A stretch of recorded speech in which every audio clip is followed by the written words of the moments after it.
सरदार वल्लभ भाई पटेल जी जब देश के पहले गृह मंत्री बने, और देश के जब पहले गृह मंत्री बने, उससे पहले जब कांग्रेस का प्रधानमंत्री बनाने की बात आई तो उस समय कांग्रेस में वोटिंग हुई थी और पंडित जवाहरलाल नेहरू के पक्ष में सिर्फ 5 वोट मिली थी।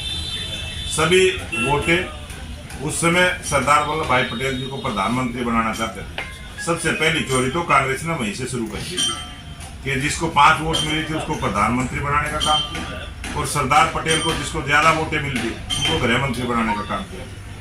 और उसके बाद आपने देखा होगा इलाहाबाद हाई कोर्ट में भी कांग्रेस से उस समय की प्रधानमंत्री इंदिरा गांधी का इलेक्शन गलत ढंग से इलेक्शन हुआ, उसकी गलत पोलिंग हुई, उसकी पूरी प्रक्रिया को निरस्त करने का काम किया था। और उसके बाद देश में इमरजेंसी लगी। कांग्रेस ने पुराने समय से जो वोट चोरी करते रहे वो आरोप बीजेपी पर लगाने का काम किया, और वो झूठा जो आरोप लगा देश की जनता ने उसका जवाब दिया है।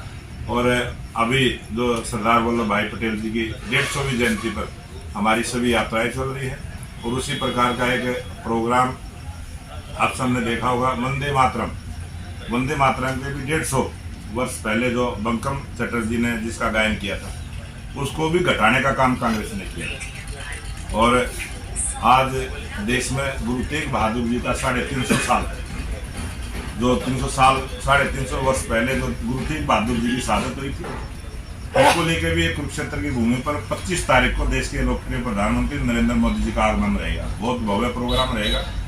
मैं आपके चैनल के माध्यम से भी, मीडिया के लोगों के माध्यम से भी जनता तक ये बात पहुँचाना चाहता हूँ कि देश के प्रधानमंत्री नरेंद्र मोदी जी 25 तारीख को कुरुक्षेत्र में आएंगे।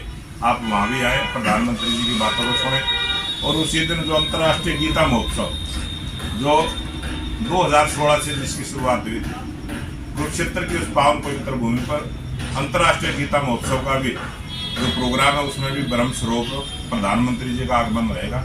वहाँ पर अभी आकर उस ब्रह्म सरोवर में अपनी डुबकी लगाने का काम करें, और गीता का ज्ञान जो भगवान श्री कृष्ण ने दिया था, गीता का ज्ञान आपको सभी धर्मों में मिलेगा। अगर आप कुरान को पढ़ेंगे तो गीता का संदेश उसमें ही मिलेगा। अगर आप ग्रंथ साहब में भी पढ़ेंगे तो उसमें भी गीता का संदेश मिलेगा।